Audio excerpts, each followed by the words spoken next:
अस्सलामु अलैकुम वरहमतुल्लाहि वबरकातुहू। रब्बिश्रह ली सदरी वयस्सिर ली अमरी वहलुल उक़दतम मिन लिसानी यफ़क़हू क़ौली। रब्बी ज़िदनी इल्मा, रब्बी ज़िदनी इल्मा, रब्बी ज़िदनी इल्मा।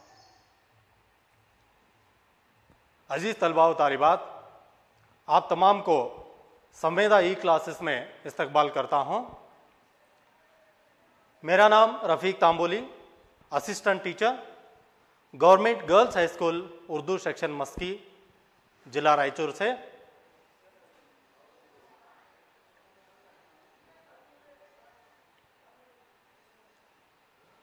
आज हम जमात हश्तुम से मजमून साइंस का बाब नंबर 14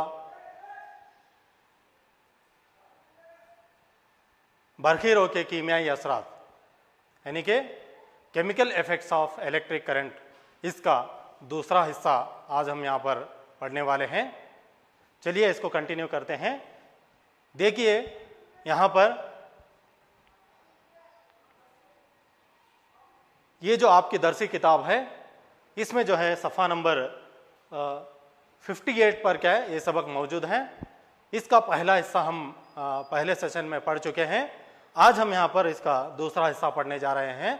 दूसरा हिस्सा स्टार्ट करने से पहले बच्चों, हम जो साबिका सबक में पढ़ा था उसके साबिका मालूमात को एक बार यहाँ पर उसका यादा करते हैं। हमने पहले सबक में पढ़ा था कि बिजली के सामान को गीले हाथों से न छूना, इसी तरह से बिजली के अच्छे मौसिल और बिजली के कमज़ोर मौसिल, और साथ ही साथ हमने क्या रखीक अशिया बिजली का एहसाल करती हैं, इसके ताल्लुक से क्या है हम कुछ हिस्सा यहाँ पर पढ़े थे। तो आज हम जो पढ़ रहे हैं उसके जो अहम नुकात हैं, क्या रखीक अशिया बिजली का एहसाल करती हैं, उसका जो बकिया हिस्सा आगे का जो हिस्सा है उसको हम आज पढ़ेंगे। और साथ ही साथ बरखीरों के कीमियाई असरात जो है आगे हम उसको पढ़ना है, और साथ ही साथ बरखी मलमाकारी, इन तीन नुकात पर आज हमें यहाँ पर सबक पढ़ना है और इसके ताल्लुक से मालूमात हासिल करना है। चलिए सबक को शुरू करते हैं। जैसा कि मैं आपको पिछले क्लास में होमवर्क दिया था, आपको याद होगा कि इस तरह का एक यहाँ पर क्या जदौल दिया गया था। इसमें मुख्तलिफ अशिया को लेना और लेकर उसके तजुर्बात करना, उनमें इनराफ होता है या नहीं, हाँ या नहीं उसको दर्ज करना, और साथ ही साथ अगर उनमें इनराफ होता है तो अच्छा मौसिल है, अगर इनराफ नहीं होता तो वो क्या कमज़ोर मौसिल है। इसमें क्या हम सबसे पहले जो है लीमू का रस का तजुर्बा जो है हमने पहले सबक में किया था, उसमें क्या है वहाँ पे सुई में इनराफ हुआ था और वो अच्छा मौसिल था। बाकी के जो 5 जो अशिया हैं उसके ताल्लुक से तजुर्बात करके आपको अपने असातिज़ा से उसकी सही कराने के लिए आपसे कहा गया था। चलिए देखते हैं, आपने किया होगा मैं उम्मीद करता हूँ। ये लीजिए सुरके में जो है यहाँ पर भी क्या होता है इनराफ होता है, आपने भी किया होगा, और ये भी जो सुरका भी जो है ये अच्छा मौसिल है। और साथ ही साथ नल का पानी भी क्या है बोले तो ये इनराफ होता है इसमें भी, और इसी तरह से ये अच्छा मौसिल भी है। और खुर्दनी तेल में भी क्या है उसमें इनराफ नहीं होता और वो कमज़ोर मौसिल है। इसी तरह से दूध में इनराफ होता है और वो क्या है बिजली का अच्छा मौसिल है। नेक्स्ट जो है शहद जो है इसमें क्या है सुई में इनराफ नहीं होता। इससे ये पता चलता है कि शहद जो है ये बिजली का कमज़ोर मौसिल है। तो आपने भी इसको किया होगा। चलिए इसके ताल्लुक से हम एक तजुर्बा है उसको देखते हैं। चलिए तजुर्बा देखते हैं। ऐसा टेस्टर तैयार कर सकते हैं जो बहुत कम करंट को भी महसूस कर सके। बिल्कुल, उसके लिए हमने बरखीरों के मकनातीसी असर का इस्तेमाल करके एक टेस्टर तैयार किया है। आप किसी इस्तेमालशुदा माचिस की खाली डिबिया, उसकी ट्रे लें, उसके अतराफ एक मौसिल तार लपेटें, उसके एक किनारे को बैटरी के एक टर्मिनल से जोड़ें, बैटरी के दूसरे टर्मिनल से हमने एक वायर से ये स्टोव पिन जोड़ा है, और जो मौसिल का दूसरा किनारा है उससे मैंने दूसरा स्टोपिन जोड़ा है। अब जब दोनों स्टोपिन्स को मैं छूती हूँ तो आप यहाँ देखिए मकनातीसी सुई में होने वाले इन्हिराफ को। क्या आप बता सकते हैं कि इन्हिराफ क्यों हो रहा है? क्या इस इन्हिराफ की तशरीह कर सकते हैं हम?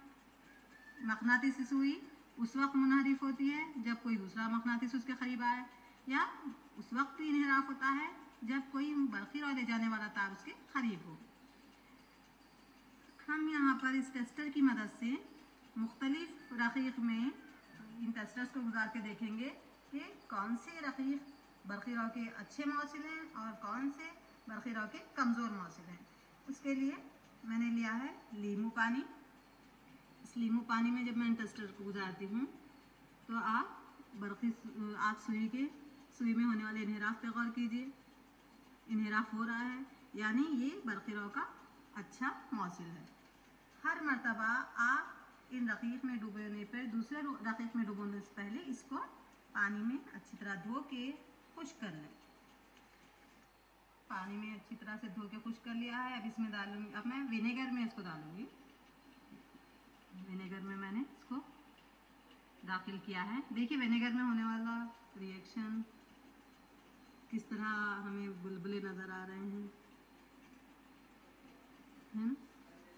अब हम सुई का इन्हिराफ देखेंगे। सुई में इन्हिराफ हो रहा है यानी ये भी बरक़ी रौ का अच्छा मौसम है। फिर से इसको हम धो लेंगे। अब मैं इसे दूध में डुबोऊंगी।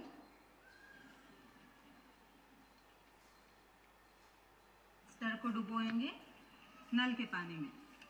इसमें भी बहुत से नमकियात होते हैं नल के पानी में भी जो बरक़ी रौ का ईसाल करते हैं। आप सुई के इन्हिराफ को देखें, थोड़ा सा इन्हिराफ उसमें हो रहा है?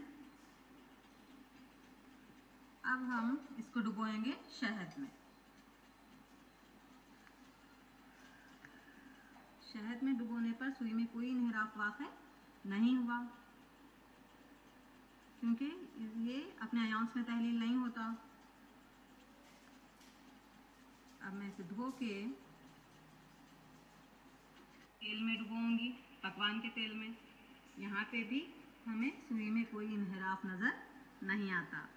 ये भी अपने अंदर से बरक़ी रौ को गुजरने नहीं देता। तो इस तरह से हम रक़ीक़ को बरक़ी रौ के अच्छे मौसिल और बरक़ी रौ के कमज़ोर मौसिल में दर्जाबंदी कर सकते हैं। जब टेस्टर के आज़ाद सरे एक दूसरे को नहीं छूते हैं तो उनके दरमियान हवा होती है। पहली को मालूम है कि हवा बिजली का कमज़ोर मौसिल है, लेकिन उसने ये भी पढ़ा है कि बिजली चमकने के दौरान वो हवा से होकर गुजरती है। वो ये जानना चाहती है कि क्या हर हालत में हवा बिजली का कमज़ोर मौसिल है। इसी के पेश नज़र बोजो भी ये जानना चाहता है कि क्या दीगर कमज़ोर मौसिल भी कुछ मखसूस हालात में अपने अंदर से बिजली को गुजरने देते हैं। तो क्या है, इसी के ताल्लुक से क्या है, दर हकीकत क्या है, मखसूस हालत में ज़्यादातर अशिया बरक़ी रौ का इरसाल करती हैं। इसीलिए अशिया की दर्जाबंदी जो है मौसिल और हाजिज यानी इंसुलेटर्स के तौर पर करने के बजाय अच्छे मौसिल और कमज़ोर मौसिल के तौर पर करने को तरजीह दी जाती है।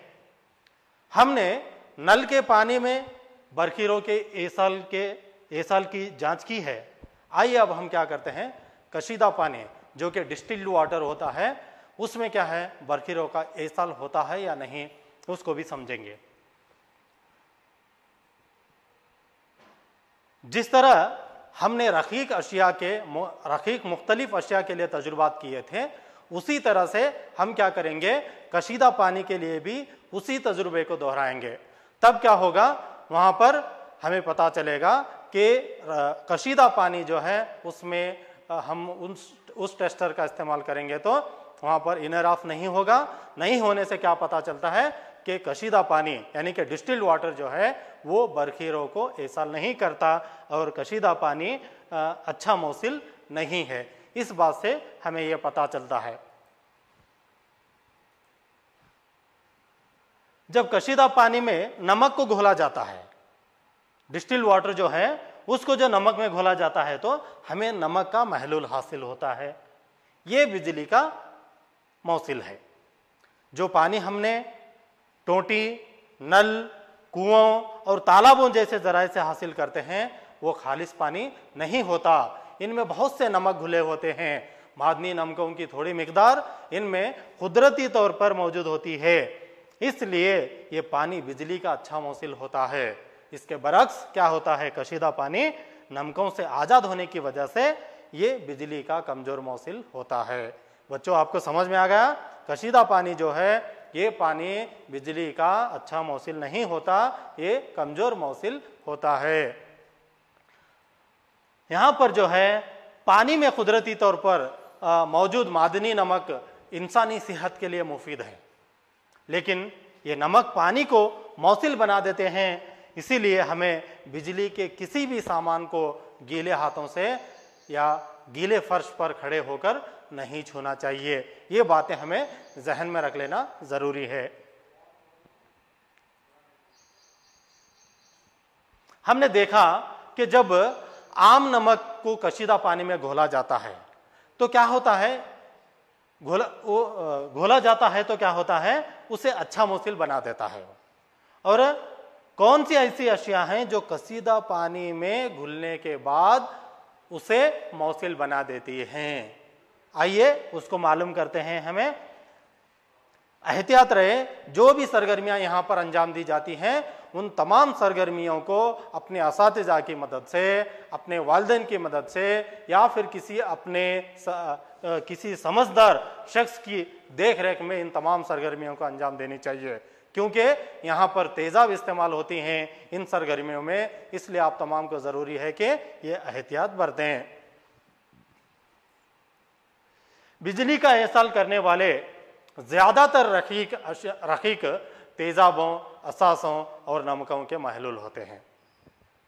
जब किसी एसाली महलूल से होकर बरखीरो गुजरती है तो क्या ये इस महलूल में कोई असर पैदा करती है? क्या आप सोच सकते हैं कोई असर पैदा कर सकती है? चलिए इसी के ताल्लुक से हम क्या है आगे पढ़ते हैं। ये जो है बरखीरो के कीमियाई असरात यहाँ पर पैदा होते हैं। इसको हम क्या है तफसील से यहाँ पर अब पढ़ेंगे। 7वीं जमात में हमने बरखीरो के कुछ असरात के बारे में पढ़ा है। क्या आप उन असरात की फहरिस्त बना सकते हैं? जब करंट किसी एसाली महलूल से गुजरता है तो ये कौन सा असर पैदा करता है? आइए इसको मालूम करते हैं।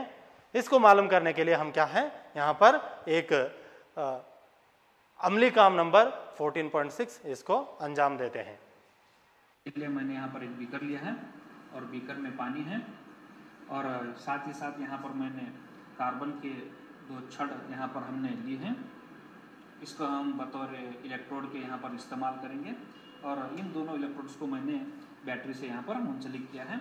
मैं यहाँ पर बीकर में पानी लिया हूँ। अब इसके अंदर मैं नमक की थोड़ी मिकदार को यहाँ पर मैं दाखिल करता हूँ और दाखिल करके इसको यहाँ पर इस पानी में हल करने की कोशिश करता हूँ ताकि मुझे नमक का महलूल मिल जाए। तो ये हिलाने से नमक जो है इसमें हल हो गया है और ये नमक का महलूल तैयार है। अब हम इसके अंदर जो है ये 2 बरखीरों को यहाँ पर इस नमक के महलूल में हम दाखिल करेंगे। तो यहाँ पर आप देख सकते हैं कि ये दोनों नमक के महलूल को मैं यहाँ पर इस महलूल में दाखिल कर रहा हूँ। ठीक है, अब ये नमक के महलूल में ये दाखिल हो चुके हैं। अब बैटरी की मदद से मैं इसके अंदर करंट को गुजारने की कोशिश करता हूँ। आप यहाँ पर देख सकते हैं कि महलूल से करंट को गुजर रहा है। इलेक्ट्रोड के एक सिरों पर आप गैस के बुलबुलों का इखराज देख रहे हैं। तो यहाँ पर जो है ये गैस खारिज हो रही है और दूसरे इलेक्ट्रोड पर आप देख सकते हैं कि यहाँ पर जो है धातु इस पर जमा भी हो सकती है। चूँकि इस महलूल में मैंने करंट को गुजारा है, करंट का गुजारने की वजह से इसमें जो है कीमियाई तब्दीली रोनुमा हुई है। तो इसको हम बरखीरो का कीमियाई असर भी यहाँ पर हम उसको कहते हैं। तो ये जो है बरखीरो का कीमियाई असर है। यहाँ पर चूँकि नमक जो है पानी में हल हुआ है और हल होने की वजह से यहाँ पर ये अपने आयनों में तब्दील हुआ है। ये इस अमल को हम बर्फ पाशीदगी कहते हैं, जो कि बर्फीरों का कीमियाई असर है। किसी एसाली महलूल से बर्खीरो गुजरने पर उसमें कीमियाई तामुलात होते हैं। इसके नतीजे में इलेक्ट्रोड्स पर गैस के बुलबुले बन सकते हैं, जैसे कि आपने तजुर्बे में देखा है। इलेक्ट्रोड्स पर धाती जमाव भी देखा जा सकता है। महलूलों के रंग में तब्दीली आ सकती है और कीमियाई तामुल का इन्हिसार इस्तेमाल किए जाने वाले महलूल और इलेक्ट्रोड्स पर होता है।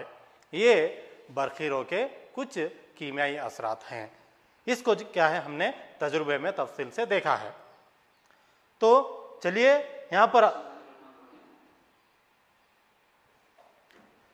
पर हम क्या है, सब्जियों में ये किस तरह से होता है उसको क्या है एक तजुर्बे के जरिए देखते हैं। बिस्मिल्लाहिर्रहमानिर्रहीम।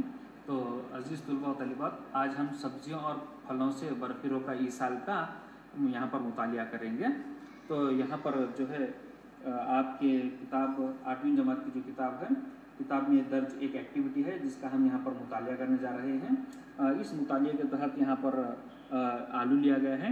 इस आलू के यहाँ पर इस आलू को काटकर इसके 2 टुकड़े किए गए हैं और जैसा कि मैं बता चुका हूँ कि सब्जियों और फलों से बर्फीरों का ईसाल, इसका यहाँ पर मुतालिया करना है। तो इसी के तहत आलू को जो टुकड़ों में बांटा गया है और आलू के एक टुकड़े को यहाँ पर बैटरी के 2 टर्मिनलों से, जैसा कि आप यहाँ पर देख सकते हैं, दाखिल किया गया है। मस्बत एक टर्मिनल है और मनफी एक टर्मिनल है। ये जो टेस्टर है, टेस्टर का एक मस्बत सिरा और मनफी सिरा, दोनों सिरों को यहाँ पर आलू के एक हिस्से में दोनों को चुभोया गया है। और तकरीबन थोड़े देर के वक्फे के लिए अगर हम बर्फीरों को अगर से हम गुजारें तो आलू के अंदर कीमियाई तब्दीली वाक़ा हो जाएगी। तो इससे हमें ये साबित होता है कि ये सब्जियों और फलों से भी बर्फीरों का ईसाल होता है। ठीक है, तो यहाँ पर थोड़ी देर के लिए हम इस आलू से बर्फीरों को गुजारेंगे। तो इससे क्या तब्दीली रूनुमा होगी उसका हम यहाँ पर जायज़ा लेने की कोशिश करेंगे। ठीक है, तो ये वक्फा हो गया है। अब मैं यहाँ पर इस इलेक्ट्रोड को यहाँ पर हटाता हूँ। आप देख सकते हैं कि एक इलेक्ट्रोड है जिसको मैंने अलहदा किया है, एक दूसरा इलेक्ट्रोड है मस्बत इलेक्ट्रोड। तो जो मस्बत इलेक्ट्रोड जहाँ पर मैंने चुभाया था वहाँ पर जो है मुझे एक सब्ज धब्बा यहाँ पर मुझे नज़र आ रहा है। तो ये जो है सब्जियों से करंट को गुजारने के नतीजे में हुआ है। तो इस जो आलू है, तो आलू के अंदर जो है एक कीमियाई तब्दीली वाक़ा हुई है। तो जहाँ पर मैंने मस्बत सिरे को जोड़ा था वहाँ पर मुझे जो है ये सब्ज धब्बा नज़र आया है।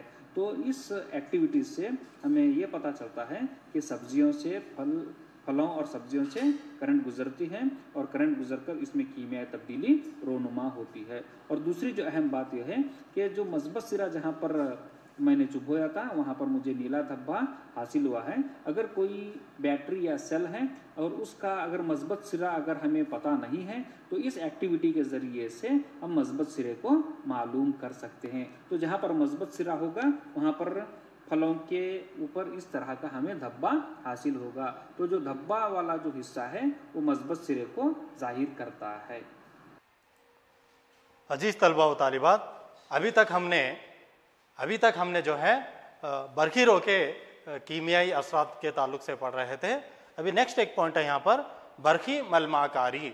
इसके ताल्लुक से क्या है हम यहाँ पर तफसील से मालूमात हासिल करते हैं। याद कीजिए, जब नई साइकिल का हैंडल और पहियों के रिम कितने चमकदार होते हैं, ताहम अगर उनमें किसी वजह से खराश आ जाए तो क्या होता है, तो उसमें जो चमक थी वो चमक उतर जाती है और नीचे की सतह उतनी चमकदार नहीं होती है। आपने कुछ औरतों के जेवर देखे होंगे, उनके पाँव में डालने वाले चैन हो और सोने के जेवरात हो, जो नए होते हैं वो क्या होते हैं, वो नए होते हैं, वो क्या होते हैं, चमकदार होते हैं, बहुत ही अच्छे दिखाई देते हैं। और जब जैसे जैसे वो पुराने होते जाते हैं तो क्या होता है, वो इस्तेमाल की वजह से उनकी सोने की परत उतर जाती है।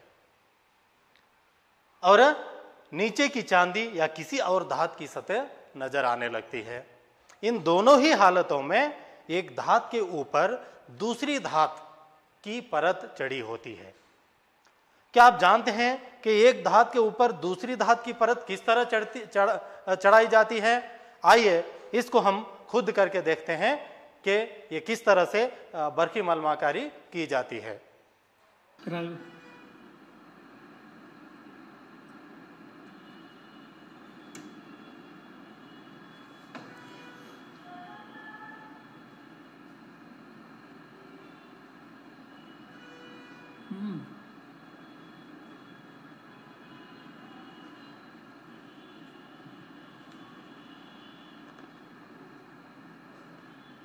आप देख सकते हैं कि यहाँ पर जो तांबे का जो फीता है इस पर तांबा डिपॉजिट हो रहा है। ठीक है, यहाँ पर आप देख सकते हैं। तो इस तरह से हम जो है धात के एक प्लेट पर या तो धात की एक सतह पर दूसरी धात को हम यहाँ पर डिपॉजिट कर सकते हैं।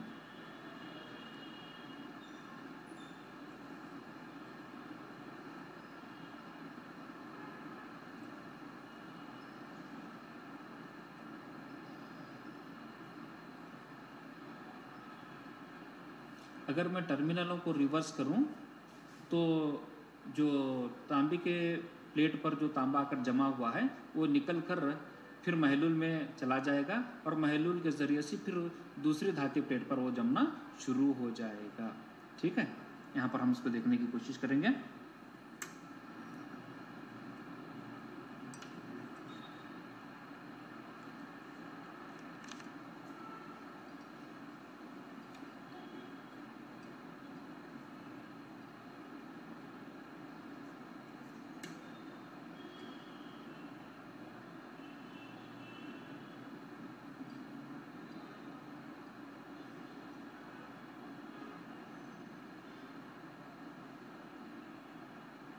तो आप देख सकते हैं कि इस प्लेट पर तांबा जमना शुरू हुआ है।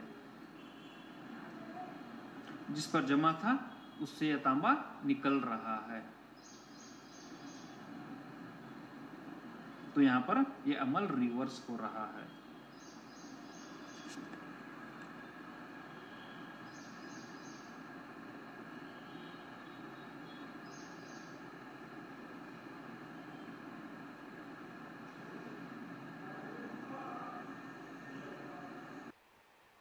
तो इस तजुर्बे से हमें पता चलता है जब कॉपर सल्फेट महलूल में बरखीरों को गुजारा जाता है तो कॉपर सल्फेट यानी कि तांबा और सल्फेट में तहलील हो जाता है। आज़ाद कॉपर तांबा यानी बैटरी के मनफी टर्मिनल से मुंसलिक इलेक्ट्रोड्स की तरफ पहुंचता है और इस पर जमा हो जाता है। लेकिन महलूल से तांबे के इतलाफ का क्या होता है? दूसरे इलेक्ट्रोड्स जो कि तांबे के प्लेट है मसावी मिकदार में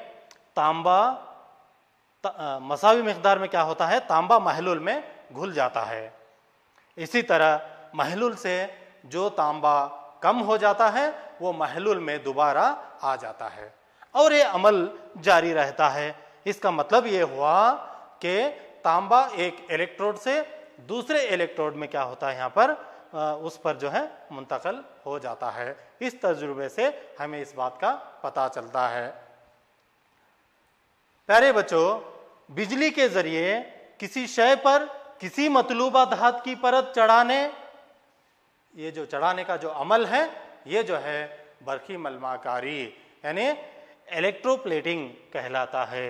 ये बरखीरों के कीमियाई असरात का एक आम इस्तेमाल है। बरकी मलमाकारी निहायत मुफीद अमल है। ये क्या है? सनतों में धाती अशिया पर किसी दूसरी धात की पतली परत चढ़ाने के लिए इसका इस्तेमाल बड़े पैमाने पर किया जाता है। चढ़ाई जाने वाली धात की परत में कुछ ऐसी मतलूबा खुसूसियात होती हैं कि उस शय की धात में नहीं होते। मिसाल के तौर पर कॉपर के पुर्जों, पानी की टूटी, गैस बर्नर, साइकिल का हैंडल, ये सभी क्या है? तमाम इनके पहियों के रिम वगैरह जैसी बहुत सी चीज़ें क्या होते हैं? ये क्रोमियम के नहीं बने होते, लेकिन उस पर जो है क्रोमियम की मलमाकारी की जाती है। आमतौर पर यहाँ पर इसका ये इस्तेमाल होता है। हाँ, आप देख रहे हैं शक्ल में कि ये तमाम जो चीज़ें हैं, इन तमाम चीज़ों में यहाँ कार का फ्रंट देख रहे हैं कि बहुत ही शाइनिंग होता है, लेकिन ये क्या है, क्रोमियम का नहीं होता। लेकिन क्रोमियम धात की खासियत यह है कि वो ज़्यादा चमकदार होती है, इसलिए क्या है दूसरी धात पर क्रोमियम को इस तरह से चढ़ाया जाता है। आप यहाँ पर रिम देख रहे हैं, ये स्टील के सामान वगैरह देख रहे हैं, ये सब ये साइकिल का हैंडल है, ये सभी क्या है, इस पर क्या है मलमाकारी की जाती है। क्रोमियम धात क्या है, बहुत ही चमकदार नजर आती है, इस पर जंग नहीं लगता और इस पर खराशें भी नहीं पड़ते हैं। चूंकि क्रोमियम महंगा है और किसी शय को मुकम्मल तौर पर क्रोमियम से बनाना किफ़ायती नहीं है, बहुत ही महंगा हो जाता है, इसलिए क्या होता है शय को किसी सस्ती धात से बनाया जाता है और उस पर जो है सिर्फ क्रोमियम की परत चढ़ा दी जाती है। जेवरात बनाने वाली सस्ती धातों पर चांदी और सोने की मलमाकारी की जाती है। ये जेवरात सोने और चांदी के जैसे नजर आते हैं, लेकिन बहुत ही सस्ते होते हैं, वो ओरिजिनली जो है सोना और चांदी नहीं होते।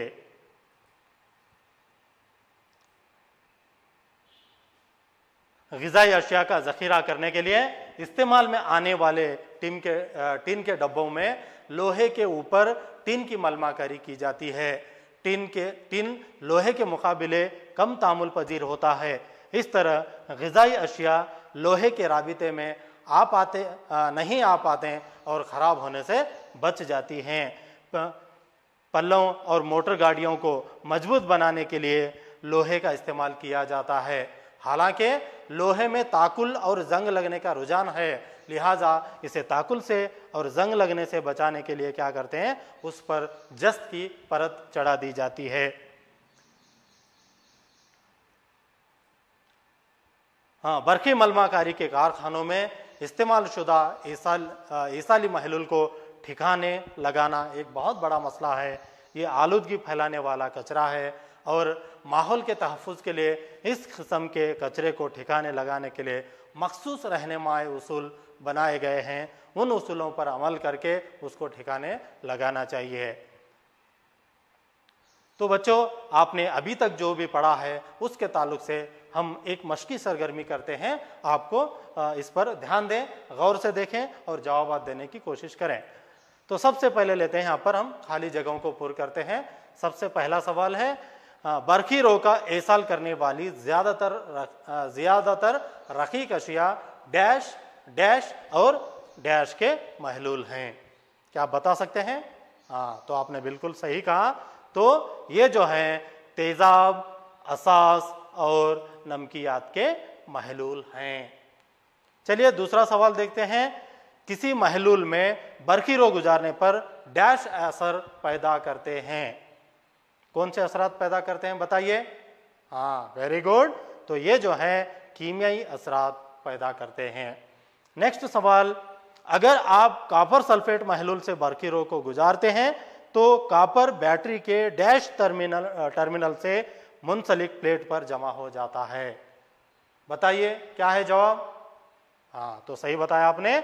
जवाब जो है मनफी टर्मिनल से मुंसलिक प्लेट पर जमा हो जाता है।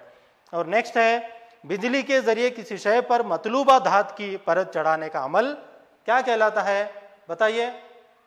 हाँ, वो जो अमल है बरखी मलमाकारी कहलाता है। तो बच्चों, ये था अभी तक जो हमने जो पढ़ा है। अब आपके लिए घर पर काम होगा। ये लीजिए घर पर काम, आपको ये सवालात दिए जाएंगे। पहला सवाल है, क्या खालिस पानी बिजली का एसाल करता है? अगर नहीं तो उसे एसाली बनाने के लिए हम क्या कर सकते हैं? दूसरा सवाल है, अपने अतराफ में मौजूद उन अशिया की फहरिस्त तैयार कीजिए जिन पर बरखी मलमाकारी की गई है। इन दोनों सवालात के जवाब लेकर अपने असातिज़ा से इसकी सही कराएं, वो करेक्शन कराएं। अपनी गलतियों को जांचने के लिए अपने असातिज़ा के पास इसको बताएं। और अजीज़ तलबा व तालिबात, मैं उम्मीद करता हूं कि आपको ये सबक अच्छी तरह से समझ में आ गया होगा। तो इसलिए क्या है, मैं आप तमाम का तहे दिल से शुक्रिया अदा करता हूं कि आपने बहुत ही संजीदगी से इस सबक को सुना। इसी के साथ क्या यहाँ पर ये सबक ख़त्म होता है। अब इजाज़त दीजिए, मैं अपने इस क्लास को